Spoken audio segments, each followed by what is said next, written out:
Bem-vindos ao terceiro episódio do Eleições em Pauta da Exame. Eu sou André Martins e o fim de semana foi de convenção pesada. PL, PSD e Novo oficializaram seus candidatos à presidência, cada um com uma estratégia diferente para chegar ao segundo turno. E como a convenção do Lula marcada para o dia 2 de agosto, a corrida entra de vez na fase decisiva. E é tudo isso que a gente resume agora no Panorama Eleitoral com Fábio Zambelli, analista político que vai conversar com a gente aqui direto dos estúdios da Exame. Então roda a vinheta.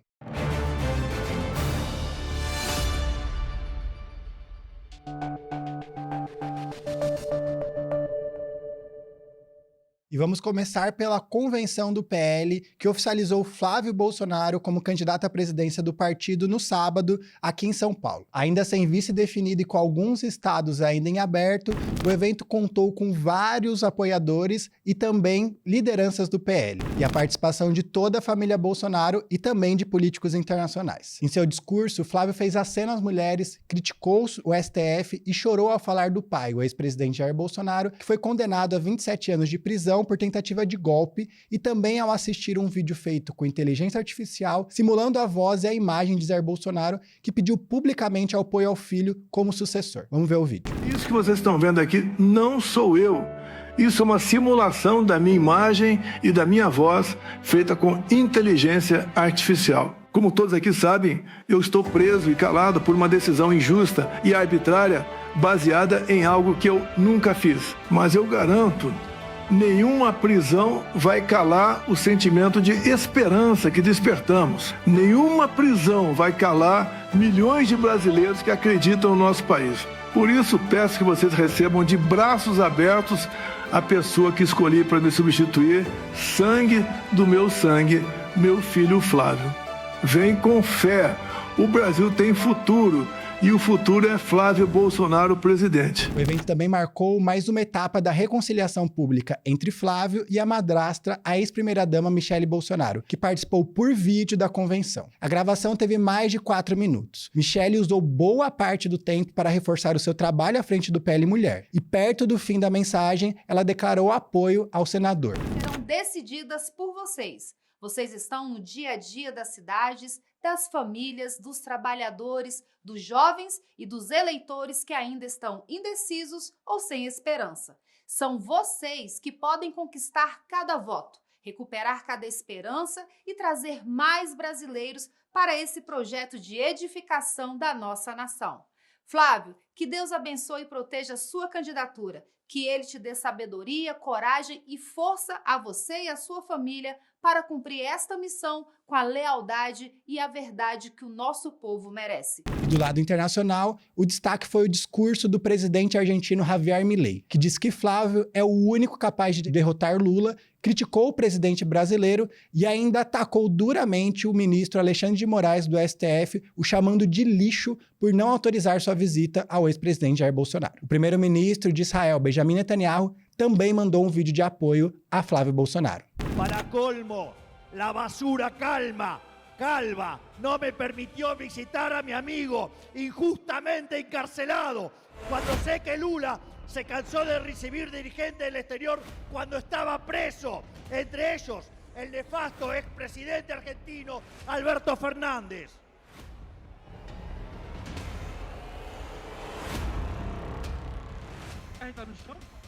Esto no es más que una clara muestra de la injusticia de su detención y su claro carácter vengativo. Estimado Jair, te abrazo a la distancia, que los burócratas hoy están impidiendo, prontamente se hará realidad y nos volveremos a dar un abrazo con el querido Jair Bolsonaro. O discurso de Milei já gerou reação do governo brasileiro, que convocou o embaixador do Brasil na Argentina para esclarecimentos no Itamaraty. Vale registrar também que uma parte dos apoiadores não conseguiram entrar na convenção, o que gerou um tumulto do lado de fora. O evento, também marcado para começar às 10 horas, só começou perto do meio-dia. E também perto desse horário, uma parte dos apoiadores foram embora sem assistir ao discurso final de Flávio Bolsonaro. Fábio, eu queria que você analisasse quais foram os principais sinais que a convenção trouxe quando a gente olha para o que a gente vai esperar para as próximas semanas de campanha, e agradecer por ter topado o convite de conversar com a gente. Obrigado pelo convite, André. Esse evento de sábado, a convenção do PL, ele para mim teve duas frentes diferentes. Uma frente que eu acho que foi para dentro da base bolsonarista, com muitos sinais, muitos gestos feitos por todos os participantes ali, os que discursaram, sobretudo, no sentido de criar um pouco de coesão nessa base de apoio da direita mais radical, mais ideológica, que estava um pouco desorganizada, né, na pré-convenção, até por conta das diferenças que havia ali. Ainda existem, né, mas estão agora atenuadas entre o Flávio e a Michelle Bolsonaro, os próprios aliados regionais, muitos palanques estaduais com muita confusão. O caso do Ceará foi só um exemplo, mas tem arranjos estaduais difíceis de se encaminhar no partido. Minas Gerais, né, com a entrada remota do deputado Nicolas também no evento, mas tem muitos pontos para serem fechados e ajustados na campanha nacional do PL. O comando da comunicação, toda aquela discussão na estrutura da campanha, no QG da campanha do Flávio. Então era preciso usar a convenção para mandar essas mensagens, essas diversas camadas de apoio ao bolsonarismo internamente. Mas o segundo ponto que eu acho que foi o mais relevante, e aí falando com os aliados do Flávio Bolsonaro, com os articuladores da campanha de sábado para cá, era que essa convenção precisava ser uma provocação. Ela precisava emular ali os temas que mais aglutinam essa direita mais ideológica e, inclusive, como gestos também de enfrentamento ao que eles chamam de sistema político. Né? Quando você fala em enfrentar o sistema político, você volta um pouco na ideia da campanha de 2018 de Jair Bolsonaro. A avaliação dos políticos que cercam o senador é de que era importante, nesse momento de deflagração da corrida eleitoral, em que ele não consegue formar alianças muito robustas, pelo menos está aparentemente isolado do ponto de vista político-partidário, não tem nenhum vice definido. Os partidos foram meio se afastando da candidatura dele na medida em que uma sucessão de crises se abateu sobre a campanha. Ele precisava demonstrar tanto para a oposição, ou seja, para o governo do PT, que é o principal opositor, quanto para os órgãos de controle, Supremo Tribunal Federal, TSE, um pouco a mídia, né, que a candidatura do Flávio, ela não é uma candidatura de mais um nome do centrão que está concorrendo à presidência da República, mas sim é alguém que representa Jair Bolsonaro, representa inclusive nesse enfrentamento, entre aspas, ao sistema. E eu acho que a presença do presidente Javier Milei e o conteúdo do discurso do presidente Milei, acho que foi o ponto alto para esse grupo bolsonarista, no sentido de mostrar que a campanha do Flávio ela tem apoio internacional, não é um apoio apenas de alguns aliados do presidente Donald Trump, mas é um apoio do presidente da direita, mais do país vizinho, que é um mercado importante para o Brasil, e que representa, de alguma maneira, essa onda de direita que tomou conta do continente sul-americano. Era preciso, nesse momento, segundo eu ouvi esses aliados do Flávio, demonstrar para o Brasil e para o mundo que a candidatura do Flávio não é só um projeto da família Bolsonaro, mas é um projeto para o enfrentamento de um modelo. E por isso citações frequentes ao presidente Lula na boca do presidente argentino Javier Milei, o que gerou, inclusive, incidentes diplomáticos, como nós estamos acompanhando. Mas a expressão que eu mais ouvi foi essa: era preciso que fosse uma convenção provocativa, que causasse esse barulho, esse estrondo, repercussão midiática internacional. Então, poderia ser, se a gente não tivesse a presença do Milei, por exemplo, não tivesse também essa iniciativa de colocar lá o holograma, o IA lá do Bolsonaro, né, pedindo votos para o filho, bastante controversa do ponto de vista jurídico e tal. Se não tivesse tido esses dois elementos, talvez seria mais uma convenção de um candidato do PL que é filho do Bolsonaro. Quando você traz esses elementos provocativos que estimulam o debate público, né, a gente fala um pouquinho no debate político, está muito digitalizado, são componentes que aguçam ali, atiçam o algoritmo, né? Então o algoritmo aumenta a distribuição desse conteúdo. Se falou muito sobre a convenção do Flávio Bolsonaro e a expectativa que a campanha tinha nesse momento era essa. Veja que, na minha avaliação, é uma notícia positiva para essa coesão da base bolsonarista, mas também gera algumas consequências, alguns riscos e efeitos para aquele eleitorado que o Flávio vai precisar conquistar para chegar a uma possível vitória, que é o eleitorado mais moderado, né? Então, nesse momento, ele busca refúgio na sua base mais leal, mais radical, mais ideológica, para depois, na avaliação dele, dos articuladores, no momento que a campanha estiver mais tracionada, aí sim ele fazer alguns movimentos mais moderados em direção a esse eleitor da centro-direita. Mas eu diria que foi uma convenção para provocar o algoritmo e provocar a base ideológica. Fábio, quando a gente olha somente esses apoios internacionais, né? Tanto Milei quanto Netanyahu, esse apoio um pouco velado de alguns integrantes do governo Trump, o quanto isso, no fim das contas, é importante para a campanha, mas é difícil a gente mensurar o quanto isso, de fato, vai virar voto, né? O quanto essas pessoas, né, o cidadão comum, vai ver um Milei apoiando o Flávio e vai decidir votar no Flávio por conta disso, né? Quanto esse jogo, que é importante de fazer a convenção ser falada, pode se converter em voto, em apoio? Primeiro, acho que é importante a gente observar que tem as digitais ali de outro personagem importante nesse processo, que é o Eduardo Bolsonaro. Para o Eduardo, essa construção, Netanyahu, Milei, é fundamental. Ele trabalha nisso há alguns anos, eu diria até décadas, né? Ele faz uma articulação da direita global, ele participa de eventos, ele organiza esses eventos, inclusive enquanto Bolsonaro, presidente, organizou aqui no Brasil vários deles. Então, para ele, que está fora do país ali, enfim, quase num momento que ele chama de autoexílio político, etc., agora acabou de receber o green card do governo Trump, para ele essa articulação internacional da direita passando pelo Brasil, ela é fundamental porque ele entende que de fora do país, é possível criar uma massa crítica ao sistema político brasileiro e judiciário, que, na avaliação do Eduardo, o sistema político brasileiro não topa fazer. Por diversas razões, né? O Centrão, por exemplo, não entra num confronto deliberado com o Judiciário porque tem razões para se preocupar com o Supremo, né? Da mesma forma, os veículos de comunicação ficam um pouco mais presos aos ditames institucionais, enquanto que quando você vê essa movimentação articulada de fora para dentro, né? Seja no continente sul-americano, seja na Europa, no Oriente Médio ou na América do Norte, esse movimento tende a ganhar tração na visão do Eduardo e criar uma espécie de constrangimento de fora para dentro. É uma teoria bastante arriscada e é bom que se diga, não existe nada que assegure sucesso por esse projeto. Mas é uma obsessão do Eduardo Bolsonaro. Então, é importante a gente mencionar isso porque mostra a força do Eduardo nessa campanha. Ele está fora do país, ele está num processo muito crítico ali, inclusive jurídico, né? Se ele voltar para o Brasil, a gente não sabe o que acontece com ele, mas ele consegue ainda, apesar dos reveses do tarifaço ano passado, do amplo desgaste que ele sofreu por estar ali nessas articulações com a Casa Branca que resultaram em punição ao Brasil e que continuam resultando, né? Ele insiste em dobrar essa aposta. Então mostra um pouco como isso é importante nesse núcleo da campanha do Flávio Bolsonaro. Quanto à sua pergunta, eu tendo a acreditar que a presença do Milei, a gravação do Netanyahu, enfim, todo o envolvimento de personagens importantes da administração Trump na campanha, elas hoje ajudam muito mais a figura do presidente Lula. Não há a menor dúvida disso. Assim, quando o Milei vem aqui, faz provocações, usa palavras de baixo calão para se referir ali a autoridades brasileiras, meio que endossa quase que um discurso de questionamento ao sistema político brasileiro.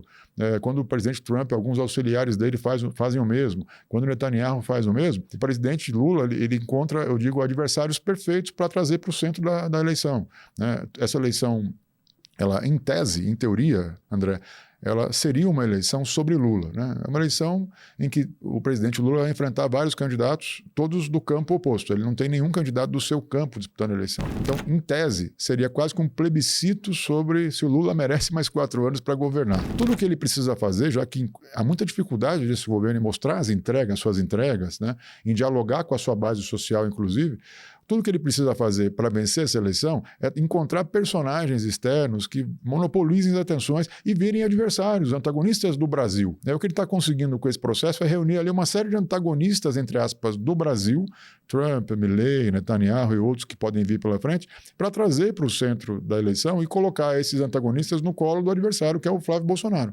Então, na minha avaliação, não dá nenhum voto novo. É uma pregação para os convertidos que apoiam o Jair e o Flávio Bolsonaro e tem a sua importância nesse momento em que a direita está fragmentada. Se a gente for olhar o desfecho da campanha eleitoral, que é o momento em que a direita vai precisar conversar com o centro, com os mais moderados, tudo que está acontecendo agora atrapalha bastante. E aí, último ponto de Flávio, teve essa talvez boa notícia de ser falado, né? A convenção, ela tomou as redes, mas quando a gente olha as articulações, né? Ainda sem vice, com o União e o PP já diz que vai ter uma neutralidade. Existe uma conversa com republicanos que, segundo até apurações, está acontecendo, mas ainda a passos largos. A gente ouviu de dirigentes do republicanos que ainda está se consultando bases, mas estados onde o republicano, no Nordeste principalmente, já declararam apoio a Lula. Então, fora talvez essa boa notícia da convenção, o que fica também para o Flávio resolver até dia 15? A vice, e o que também você acha que deve acontecer? André, eu tenho uma teoria um pouco contraintuitiva com relação às alianças para composição de eleição federal, eleição presidencial. Nas eleições de 2018, o Centrão apostou em Geraldo Alckmin. Geraldo Alckmin teve 4% dos votos. Na eleição de 22, o Centrão apostou no Jair Bolsonaro e ele perdeu a eleição mesmo estando no governo.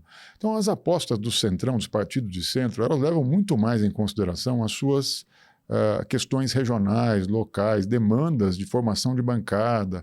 Então, nesse momento em que a eleição está muito disputada e muito aberta também, os partidos de centro só iriam apoiar um candidato desses polos se houvesse um amplo favoritismo ou um desenho muito favorável ali para uma composição de governo no curto prazo, acesso a recursos.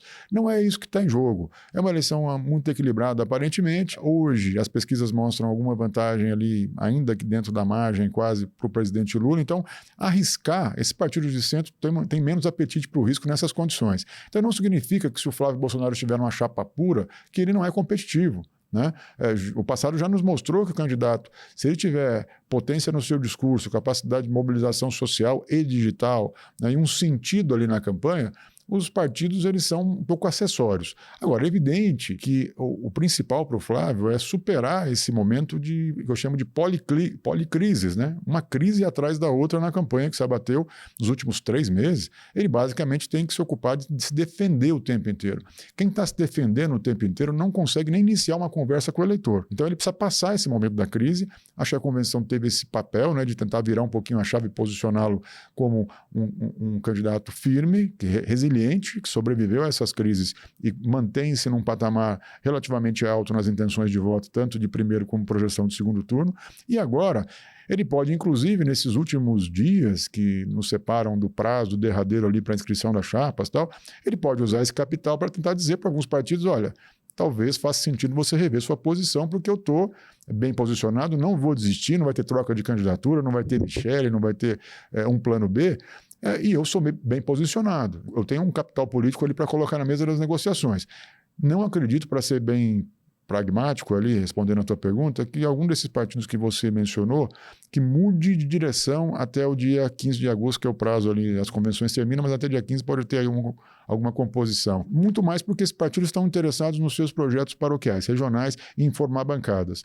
Mas não dá para descartar a hipótese de, na véspera ali do prazo, o Flávio, estando resiliente, mostrando-se ainda competitivo, que ele consiga convencer um desses partidos, ao menos, a formar uma aliança para essa composição da vice. Fábio, a gente vai falar agora que, enquanto o PL fazia a sua convenção, um outro candidato se apresentava como uma alternativa, terceira via, que acontecia a convenção do PSD no domingo, que confirmou Ronaldo Caiado como candidato à presidência do partido, que pela primeira vez vai disputar o Planalto. O ex-governador, durante seu discurso, mirou nos 2 adversários. Ele chamou Flávio de imprevisível, comparando ele a um Kinder Ovo, e também disse que o Lula empobreceu o país em 2 décadas de poder. A aposta, a gente conseguiu ver no discurso de Caiado, é na segurança pública, com um slogan que marcou a sua gestão em Goiás. E a gente vai ver o vídeo agora.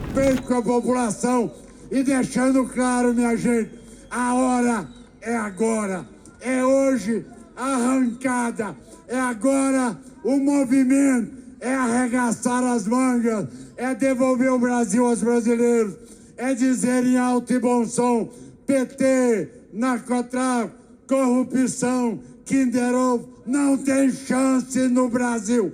Vamos lá, é Caiado, presidente. Kassab, vice-presidente. Vamos em frente, minha gente. Vamos para a vitória. Vamos entrar em Brasília. Vamos subir a rampa do Palácio do Planalto. Vamos orgulhar 215 milhões de brasileiros. Um beijo no coração de todos vocês.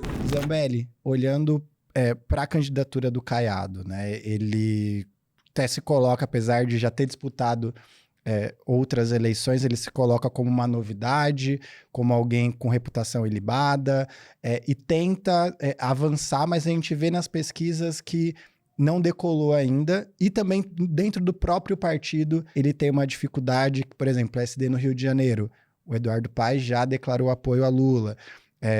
O PSD aqui em São Paulo articula com o Tarcísio de Freitas, que apoia Flávio Bolsonaro, que não é do partido, né, do Republicanos, mas o Kassab fazia parte do governo. Como que você vê essa candidatura do Caiado? Você acha que ela, pensando na composição de candidato, né, ele tem chance de bater de frente ali com o Flávio, que talvez seja seu principal adversário para tentar chegar num segundo turno? André, a candidatura do Caiado ela é muito legítima. É um candidato que representa um segmento importante da economia, que é o agronegócio. É um candidato que é um ex-governador muito bem avaliado no seu estado e está num partido enorme, em termos de dimensões nacionais e de importância no Congresso e presença estruturada em todo o país. Então, ele tem todos os pressupostos para uma candidatura legítima. A minha questão é que eu vejo em relação à candidatura do Caiado é que ela tem limites muito objetivos, porque o Caiado não é um candidato de centro, ele é um candidato de centro-direita. Quando ele se coloca no espectro político já tomando posição, ele já está dando uma pista para uma parte da nossa resposta, né? Que ele vai precisar disputar espaço político com o candidato mais forte da direita, que é o Flávio Bolsonaro, né? Numa eleição de 2 turnos, você precisa, para ser competitivo, passar para a segunda fase da eleição. Então ele pode fazer uma campanha muito bem estruturada, com a comunicação muito fluida, falar de segurança, falar de temas que interessam para o cidadão, pode avançar bastante, eu acho que está nas intenções de voto, ele pode crescer um pouco, mas vai chegar um momento que ele vai precisar desconstruir o seu oponente no campo, que é o Flávio Bolsonaro. E aí eu vejo um risco, porque ontem nós já sentimos que ele teve que fazer críticas ao Flávio, né? E os candidatos do campo da direita, e eu digo isso em relação ao Caiado, já aconteceu com o Romeu Zema, quando eles se dirigiram ao público da direita e criticaram Jair Bolsonaro e a família, eles sofreram consequências muito objetivas e muito virulentas, eu diria. E o que está acontecendo de ontem para hoje, eu tenho acompanhado os monitoramentos, um pouco de rede, da relação do bolsonarismo com a candidatura do Caiado, de novo, ele está sendo carimbado como traidor. É sempre o risco desse campo da direita para alguém que resolve enfrentar a família Bolsonaro. Então, quando ele resolve, e ele precisa desconstruir o Flávio se ele tiver a ambição de chegar ao segundo turno. Mas ele tem que assumir esse ônus imediato, que é um desgaste que ele vai ter com o bolsonarismo raiz, que a rigor é que tem 30% dos votos. Então, é quase que um dilema, né? Ele precisa desconstruir o Flávio, ele precisa de alguma maneira fazer críticas para dizer para o eleitor, eu sou melhor do que o Flávio, eu tenho mais condições de governar do que o Flávio, eu tenho mais agenda, mais experiência que o Flávio, eu tenho menos problemas que o Flávio, como ele quis dizer ontem. Mas quando ele fala isso, ele ataca o filho do Jair Bolsonaro. E isso costuma ter uma resposta muito ingrata para os personagens do campo da direita. Ao mesmo tempo em que ele tem essa dificuldade de largada, ele é um candidato que, na minha avaliação, que vai fazer uma campanha realmente confortável, na minha opinião. Ele vai fazer uma campanha para um público muito específico, que é o público da direita mais moderada, buscando esse apoio. Existe esse eleitor só não é suficiente para levá-lo ao segundo turno, sozinho. Ele vai precisar compor com a direita mais radical em algum momento e vai administrar, na minha avaliação, o tamanho do estrago que vai se abater sobre o Flávio Bolsonaro na sua campanha. Se o Flávio se mantiver resiliente, como as pesquisas mostram que ele está se mantendo até agora, a candidatura do Caiado vai ser uma candidatura que vai ter o seu pico e depois tende a regredir um pouquinho, porque o eleitor já faz uma certa organização ali no voto útil antecipado no primeiro turno. Então ele pode até passar dos 10 pontos, mas depois tende a recuar. E se acontecer alguma coisa de uma hecatombe que caia na campanha do Flávio, esse eleitor pode cair no colo dele, literalmente. Acho que a expectativa que existe um pouco ali no entorno do Caiado vamos fazer tudo direito, vamos endereçar os nossos discursos para o eleitor da direita, porque se der alguma coisa muito errada para o Flávio, pode ser que sobre a alternativa Caiado, né? Inclusive, a gente percebe que a dificuldade também dele construir uma expansão do seu arco de apoio se reflete nesse dilema, né? Ele fez uma convenção homologando como vice o presidente do partido, Gilberto Kassab, que mostra também que é difícil você atrair outras legendas para o projeto do Caiado. E lá, na convenção, me chamou a atenção, por exemplo, ele apresentar o ex-ministro Aldo Rebelo como talvez uma principal atração da convenção, né? Que necessariamente não é uma novidade na política, nem alguém que tenha a capacidade de arrastar muito apoio político para uma candidatura de centro, né? Veja, o Caiado tem uma tarefa a cumprir nessa eleição, acho que tem um papel importante a cumprir nessa eleição, porque tem um mercado de votos ali que está procurando um pouco o que ele vai vender para o eleitor. Mas o desafio dele é furar esse bloqueio, essa barreira que existe hoje, que separa o bolsonarismo mais ideológico e mais radical, que é muito firme, de uma alternativa mais centrista, mais moderada, que é a que ele pretende levar a campanha. Zambelli, agradeço a sua participação. É realmente um dilema para o Caiado, né? Você está convidado para os próximos programas também. Obrigado, André, pelo convite. Estarei aqui sempre que chamado. E continue por aqui, porque daqui a pouco a gente vai ter os bastidores de Brasília para falar sobre a convenção do Romeu Zema do Novo. Roda a vinheta.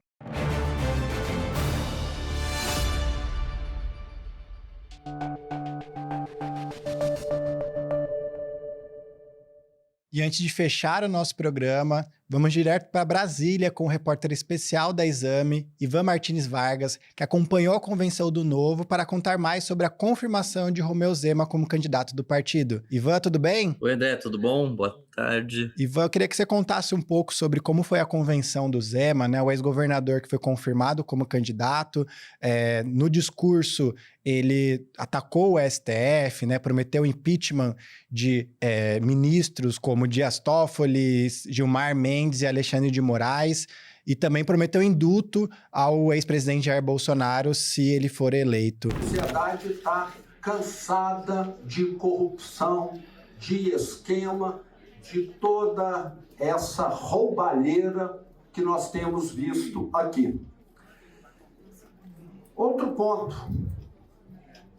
Eu quero que o Brasil retome a soberania que nós estamos perdendo. Desse discurso, Ivan, o que a gente pode dizer de como o Zema chega nessa convenção, né? Ele não era apoiado por uma parte do partido, né, que preferiria apoiar Flávio Bolsonaro. Ele ainda não tem um vice. Eu queria que você contasse esses bastidores pra gente. O ex-governador de Minas Gerais, Romeu Zema, chegou aqui em Brasília nessa confirmação, nessa ratificação do seu nome à presidência, sem grande apoio ainda, mesmo dentro do partido, dá para dizer, porque dos aproximadamente 120 pessoas que tiveram ali na convenção, hoje aqui em Brasília, apenas dois parlamentares ou ex-parlamentares de figuras importantes do Novo que estavam ali, além do próprio presidente nacional, Eduardo Ribeiro, do Novo, que estavam ali com ele, né? Um deles é o senador Eduardo Girão, pelo Ceará, que tem um perfil muito conectado com o bolsonarismo, que tem essa identidade mais conectada aí como um apoiador, né? Visto como um apoiador de Jair Bolsonaro, mais do que como exatamente um liberal conservador. E do outro lado, o ex-deputado federal, Deltan Dallagnol, que também estava ali. Mas mesmo figuras como Ricardo Salles, né, que foi ministro do Meio Ambiente de Bolsonaro e é deputado e é pré-candidato ao Senado por São Paulo pelo Novo, e Adriano Ventura, por exemplo, ou Marcel Van Hatten, que é deputado lá pelo Rio Grande do Sul, não estiveram na convenção, não participaram ali da convenção. Além disso, foi uma convenção em que não se anunciou ainda o nome do vice.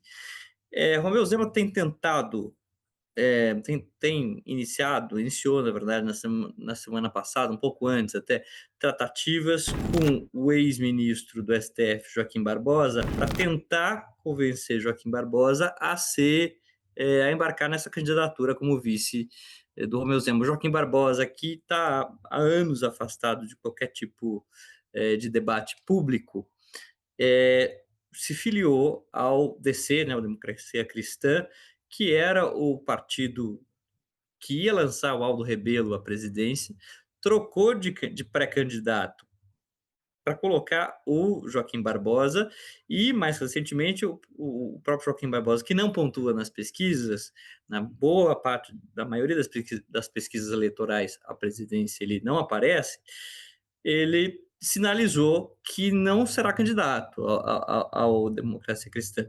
Então, tem essa conversa, mas o próprio Zema disse que depende ainda da aprovação do partido. Ele não disse exatamente se é da aprovação do Democracia Cristã, que é o partido da Nico, ou se é o do próprio Novo.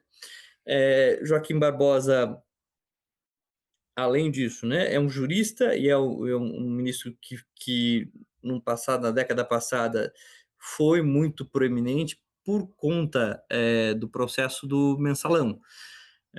Agora, Zema tem uma outra dificuldade, que é boa parte do discurso dele como pré-candidato e agora já como candidato é identificado com conservadorismo e com bolsonarismo, de certa maneira, porque ele critica de maneira veemente o que ele chama de abusos do STF. Hoje, ele foi mais claro, respondendo a uma pergunta da Exame, ele disse que era a favor do impeachment de 3 dos ministros do STF, né, o Alexandre de Moraes, o Dias Toffoli e o Gilmar Mendes, supostamente por conexões com o Vorcaro, muito embora não haja nenhuma conexão entre Gilmar Mendes e Vorcaro, publicamente, mas é o que Romeu de Zema diz. Ele, com essas críticas ao STF, acaba se tornaria dúbia essa aliança com Joaquim Barbosa, que tornou-se famoso justamente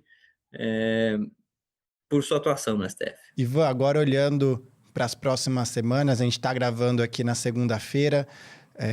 No próximo final de semana teremos a convenção, o evento de convenção do Missão, né, o partido do Renan Santos. Ele já foi confirmado em uma convenção online, mas será um evento no sábado.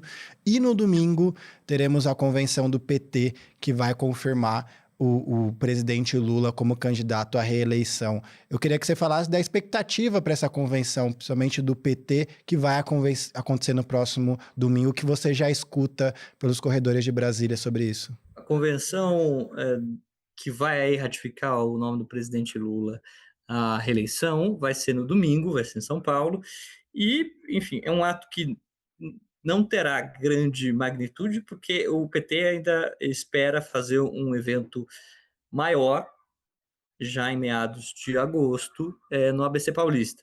Agora, é importante dizer, essa convenção ocorre num momento que é relativamente bom para o presidente Lula. E muito embora